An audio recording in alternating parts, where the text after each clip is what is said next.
एक situation imagine करते हैं। मान लीजिए एक पिता अपनी जिंदगी भर की कमाई, मतलब अपनी पूरी प्रॉपर्टी, अपने बेटे के नाम कर देता है। हाँ, जो कि हमारे समाज में बहुत ही आम बात है। बिल्कुल। लेकिन प्रॉपर्टी ट्रांसफर करते वक्त वो एक लिखित शर्त रखता है। शर्त ये कि बेटा हर महीने अपनी अलग रह रही बहन को एक तय रकम देगा। मतलब एक तरह का फैमिली अरेंजमेंट हो गया ये। सही कहा। अब कुछ समय बाद पिता का निधन हो जाता है। बेटा प्रॉपर्टी पर कब्जा भी कर लेता है, लेकिन अपनी बहन को पैसे देने से साफ इनकार कर देता है। अरे, और यहीं से सारी लीगल परेशानी शुरू होती है। हाँ, और जब बहन अपना हक मांगती है तो बेटा एक बहुत ही चतुर कानूनी तर्क देता है। वो कहता है कि मैंने और पिताजी ने कॉन्ट्रैक्ट किया था। हाँ, कि तुम तो इस कॉन्ट्रैक्ट का हिस्सा ही नहीं हो। बिल्कुल। वो कहता है कि तुमने इस अग्रीमेंट पर साइन नहीं किए, तो तुम किस हैसियत से कोर्ट जा सकती हो। ये बहुत ही क्लासिक डिफेंस है लॉ में। तो अब सवाल यह है कि क्या कानून उस बहन को अपना हक मांगने की इजाजत देगा, भले ही उसने उस कागज पर कभी दस्तखत न किए हों?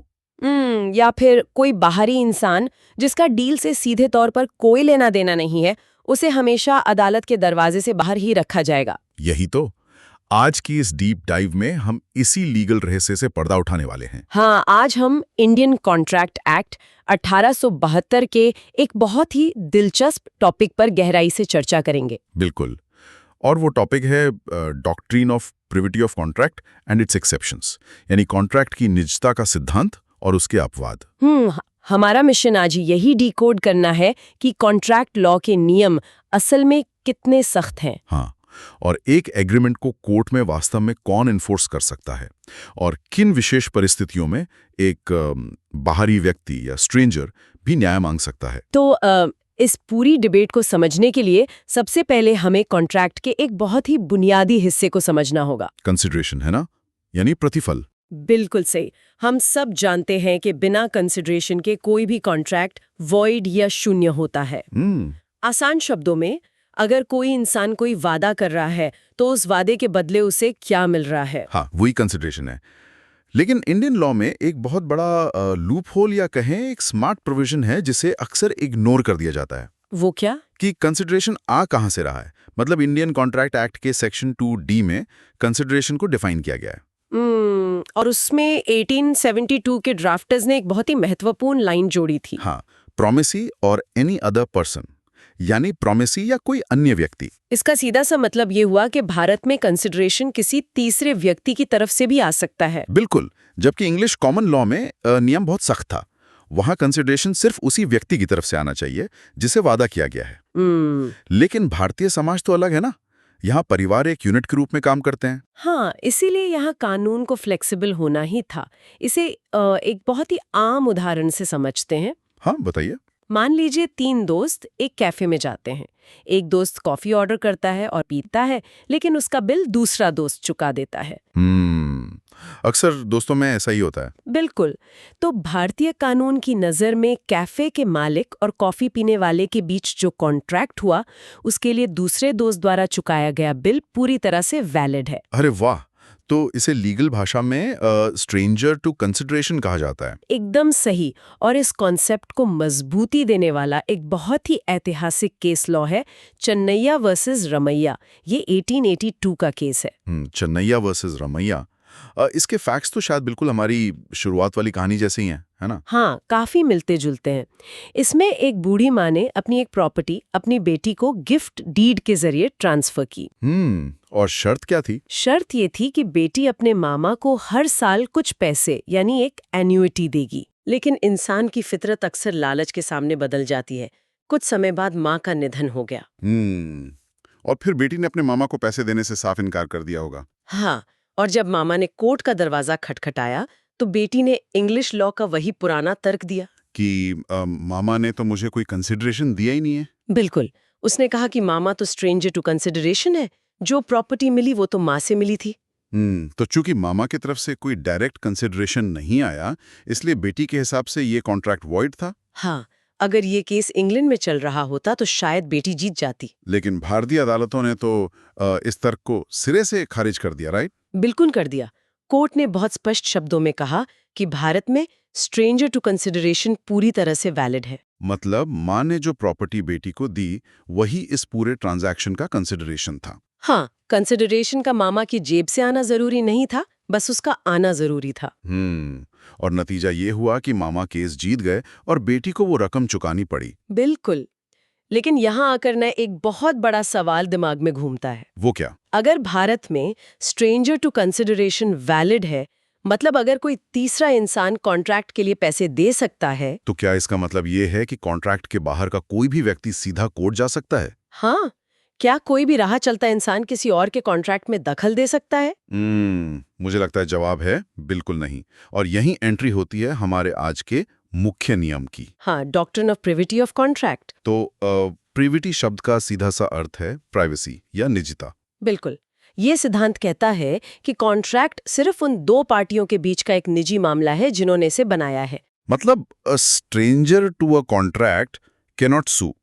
कॉन्ट्रैक्ट के लिए जो व्यक्ति अजनबी है वो केस नहीं कर सकता। हाँ, प्रिविटी के इस नियम को एक बहुत ही एक्सक्लूसिव वीआईपी क्लब की तरह समझा जा सकता है। वीआईपी क्लब कैसे? अगर किसी व्यक्ति का नाम गेस्ट लिस्ट में नहीं है, मतलब कॉन्ट्रैक्ट में नहीं है, तो क्लब का बाउंसर उसे अंदर नहीं जाने देगा। बाउंसर यानी अदालत। अरे वाह, ये तो बहुत सही एनालॉजी है। इस बात से कोई फर्क नहीं पड़ता कि वो पार्टी उसी व्यक्ति के सम्मान में रखी गई है। बिल्कुल नहीं। या फिर उस पार्टी का सारा खर्च उसी व्यक्ति के किसी रिश्तेदार ने उठाया हो। अगर नाम लिस्ट में नहीं है तो एंट्री नहीं मिलेगी। समझ गया। और इंग्लिश लॉ का एक बहुत मशहूर केस है ना, ट्वेडल वर्सेस एटकिंसन 1861 का। हाँ, ट्वेडल वर्सेस एटकिंसन। ये केस इस वीआईपी क्लब वाले नियम को बेहतरीन तरीके से समझाता है। ये केस एक शादी से जुड़ा था ना? हाँ, दूल्हे के पिता और दुल्हन के पिता ने आपस में एक कॉन्ट्रैक्ट किया। दोनों ने तय किया कि वे शादी के बाद नई जोड़ी को आर्थिक मदद देने के लिए दूल्हे को कुछ तय रकम देंगे। और अग्रीमेंट में स्पष्ट रूप से ये भी लिख दिया गया कि दूल्हे के पास ये पूरा अधिकार होगा कि वो इस पैसे की वसूली के लिए सीधे कोर्ट जा सके। बिल्कुल। दोनों पिताओं की नीयत बिल्कुल साफ थी। वे बच्चों का घर बसाना चाहते थे, लेकिन किस्मत को कुछ और मंजूर था। वादे के पैसे दिए जाने से पहले ही दोनों पिताओं की मृत्यु हो गई।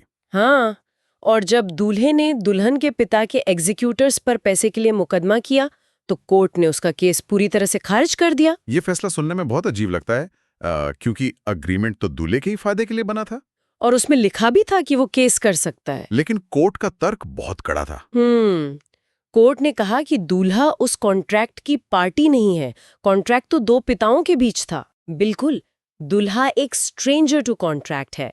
भले ही डील उसके फायदे के लिए थी, लेकिन कॉमन लॉ के तहत वो मुकदमा नहीं कर सकता। ये तो सिर्फ पारिवारिक मामलों की बात हुई। मुझे लगता है कमर्शियल और बिजनेस की दुनिया में भी ये नियम उतना ही सख्त है। हाँ, Dunlop pneumatic tyre company versus Selfridge के मामले को ही ले लीजिए।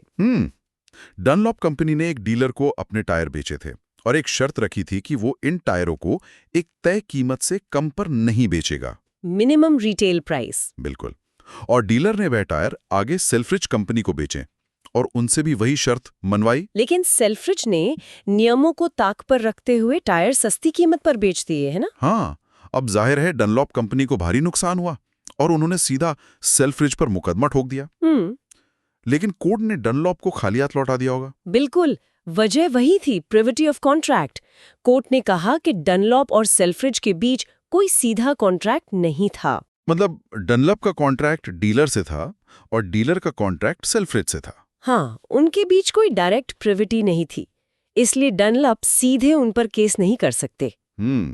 और भारत में भी सुप्रीम कोर्ट ने MC Chacko versus State Bank of Travancore मामले में इस प्रिविटी के सख्त नियम को सही ठहराया है। बिल्कुल, कोर्ट ने स्पष्ट किया कि कॉन्ट्रैक्ट की प्राइवेसी बनाए रखना जरूरी है, वरना कोई भी तीसरा व्यक्ति अनगिनत मुकदमे दायर कर देगा और बिजनेस करना असंभव हो जाएगा। लेकिन जरा गहराई में जाकर सोचते हैं, क्या ये नियम हर स्थिति में सही लगता है? यही तो कैच है।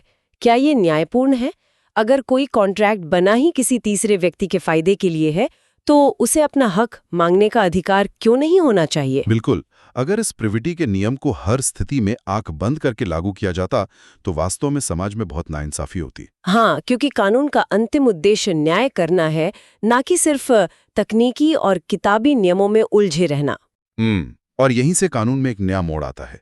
जैसे जैसे समय बीता, अदालतों ने यह महसूस किया कि कुछ विशेष परिस्थितियों में इस सख्त नियम को लचीला बनाना ही होगा। और इसी से जन्म हुआ exceptions to privity of contract का, यानी प्रिविटी के अपवाद। खासकर भारत जैसे देश में, जहां सामाजिक संरचना बहुत जटिल है। हाँ, जहाँ जॉइंट फैमिली सिस्टम है, अरेंज्ड मैरिजेस होती हैं, वहाँ तो ऐसे अनगिनत मामले होते हैं जहाँ एग्रीमेंट परिवार के बड़े बुजुर्ग करते हैं और फायदा महिलाओं या बच्चों को मिलना होता है। अगर भारत में सख्त प्रिविटी नियम लागू रहता तो आश्रितों के अधिकारों की रक्षा करना लगभग असंभव हो जाता। बिल्कुल। इसी सामाजिक मजबूरी ने इंग्लिश कॉमन लॉ को भारत में झुकने पर मजबूर कर दिया। तो सबसे पहला और सबसे महत्वपूर्ण अपवाद कौन सा उभर कर आया? वो था बेनिफिशियरी अंडर अ ट्रस्ट और चार्ज, यानी ट्रस्ट या संपत्ति पर प्रभार के तहत लाभार्थी। मतलब अगर किसी कॉन्ट्रैक्ट के जरिए किसी तीसरे व्यक्ति के फायदे के लिए कोई ट्रस्ट बनाया गया है, हाँ, या किसी प्रॉपर्टी पर कोई चार्ज क्रिएट किया गया है, तो वो तीसरा व्यक्ति स्ट्रेंजर होते हुए भी कोर्ट जा सकता है। इसका एक बहुत ही क्लासिक उदाहरण है प्रिवी काउंसिल का 1910 का केस, ख्वाजा मोहम्मद खान वर्सेस हुसैनी बेगम। ये केस उस दौर के भारतीय समाज की एक बहुत ही जीवंत तस्वीर पेश करता है। इस मामले में ससुर और लड़की के पिता के बीच शादी से पहले एक एग्रीमेंट हुआ था, राइट? हाँ, ससुर ने वादा किया था कि शादी के बाद वो अपनी बहू को खर्चे पानदान के तौर पर हर महीने 500 रुपए देगा। खर्चे पानदान मतलब जिसे हम आज पॉकेट मनी या पिन मनी कह सकते हैं। बिल्कुल। ये उस समय महिलाओं के लिए आर्थिक आजादी का एक बहुत अहम जरिया हुआ करता था। और सबसे अहम बात यह थी कि ससुर ने ये रकम चुकाने के लिए अपनी कुछ विशिष्ट संपत्तियों पर एक चार्ज क्रिएट कर दिया था। हाँ, यानी लीगल तौर पर यह तय कर दिया था कि उन संपत्तियों से आने वाली आय से बहू को पैसे दिए जाएंगे। लेकिन बाद में जब ससुर ने पैसे देने से इनकार कर दिया तो बहू ने कोर्ट में केस किया और ससुर ने तुरंत प्रिविटी ऑफ कॉन्ट्रैक्ट का कार्ड खेल दिया। उसने कहा कि बहू तो इस कॉन्ट्रैक्ट की पार्टी है ही नहीं, एग्रीमेंट तो मेरे और लड़की के पिता के बीच हुआ था। लेकिन कोर्ट ने यहाँ बहुत ही प्रगतिशील रुख अपनाया। बिल्कुल। कोर्ट ने कहा कि यहाँ प्रिविटी का सामान्य नियम लागू नहीं होगा, क्योंकि ससुर ने प्रॉपर्टी पर एक चार्ज क्रिएट किया था जिससे बहू एक बेनिफिशियरी बन गई थी। हाँ, और कोर्ट ने स्पष्ट रूप से माना कि भारतीय समाज में जहां शादियां अक्सर नाबालिग उम्र में माता पिता द्वारा तय की जाती हैं, वहां अगर कॉमन लॉ के सख्त नियम को लागू किया गया तो महिलाओं के साथ बहुत बड़ा अन्याय होगा। इसलिए बहू को उसका हक मिला। इसी सामाजिक ताने बाने से जुड़ा दूसरा बड़ा अपवाद भी है, मैरिज, पार्टीशन और फैमिली सेटलमेंट। हाँ, विवाह, विभाजन या पारिवारिक समझौता। जब परिवार में प्रॉपर्टी का बंटवारा होता है या कोई पुराना विवाद सुलझाया जाता है तो अक्सर उन सदस्यों के लिए भी प्रावधान किए जाते हैं जो सीधे तौर पर उस एग्रीमेंट पर साइन नहीं कर रहे होते हैं, जैसे माता पिता या अविवाहित बहनें। शुप्पू अम्मल वर्सेस सुब्र नारायण का केस इस बात की एक बेहतरीन मिसाल है। इस मामले में एक जॉइंट फैमिली की प्रॉपर्टी का बंटवारा हो रहा था ना? हाँ, 2 भाइयों ने प्रॉपर्टी बांटी और आपस में एक लिखित कॉन्ट्रैक्ट किया कि वो दोनों मिलकर अपनी माँ को जीवन यापन के लिए कुछ मेंटेनेंस देंगे। कुछ समय तक सब ठीक चला, लेकिन फिर भाइयों ने पैसे देने बंद कर दिए। और जब माँ कोर्ट गई तो भाइयों ने वही पुराना तर्क दिया था कि माँ तो बंटवारे के एग्रीमेंट की पार्टी ही नहीं थी। लेकिन कोर्ट ने साफ कह दिया कि ये एक फैमिली सेटलमेंट है और माँ इसकी लाभार्थी हैं। बिल्कुल। इसलिए माँ एक स्ट्रेंजर होने के बावजूद इस अग्रीमेंट को कोर्ट में एनफोर्स करवा सकती हैं। ये तो बात हुई परिवार और ट्रस्ट की, लेकिन क्या कमर्शियल दुनिया में जहां भावनाएं नहीं बल्कि मुनाफा बोलता है, वहां भी प्रिविटी का नियम टूटता है? बिल्कुल टूटता है। और ये हमें तीसरे बड़े अपवाद की ओर ले जाता है, एक्नॉलेजमेंट और एस्टॉपल, यानी स्वीकृति या विबंध। कई बार एक इंसान का अपना बर्ताव, उसका कंडक्ट उसे तीसरे व्यक्ति के प्रति जवाबदेह बना देता है। हाँ, लॉ ऑफ एस्टॉपल दरअसल लॉ से ज्यादा एक मॉरल चेक है। इसके पीछे एक बहुत ही गहरा मनोवैज्ञानिक और आर्थिक सिद्धांत काम करता है, जिसे डेट्रीमेंटल रिलायंस कहते हैं। मतलब अगर किसी व्यक्ति ने अपने शब्दों या अपने बर्ताव से किसी को ये भरोसा दिला दिया है कि वो उसे पैसे देगा, और उस भरोसे पर सामने वाले ने अपनी स्थिति बदल ली है, तो वो व्यक्ति बाद में मुकर नहीं सकता। इसे देवराज उर्स वर्सेस रामकृष्णैया केस से बहुत आसानी से समझा जा सकता है। हाँ, इस केस में एक व्यक्ति ए ने अपना घर बी को बेचा और ए ने बी से कहा कि घर की कीमत का कुछ हिस्सा तुम मुझे देने के बजाय सीधे मेरे एक लेनदार यानी क्रेडिटर सी को दे देना। बिल्कुल। यहाँ तक सी कॉन्ट्रैक्ट के लिए पूरी तरह से अजनबी है, लेकिन इसके बाद बी ने खुद सी से संपर्क किया और उसे बताया कि वो उसके पैसे चुकाएगा। और बी ने कुछ किश्तें सी को दी भी। इस भरोसे पर सी ने शांत बैठना सही समझा और ए पर दबाव नहीं डाला। लेकिन बाद में बी ने बचे हुए पैसे देने से मना कर दिया और कहा कि सी तो कॉन्ट्रैक्ट का हिस्सा नहीं है। अरे, तो कोर्ट ने बी की इस चालाकी को पकड़ लिया होगा। बिल्कुल। कोर्ट ने कहा कि जब बी ने सी को पैसे देने की बात स्वीकार कर ली, यानी एक्नॉलेज कर लिया, और कुछ पैसे दे भी दिए, तो बी ने खुद को सी का एजेंट बना लिया।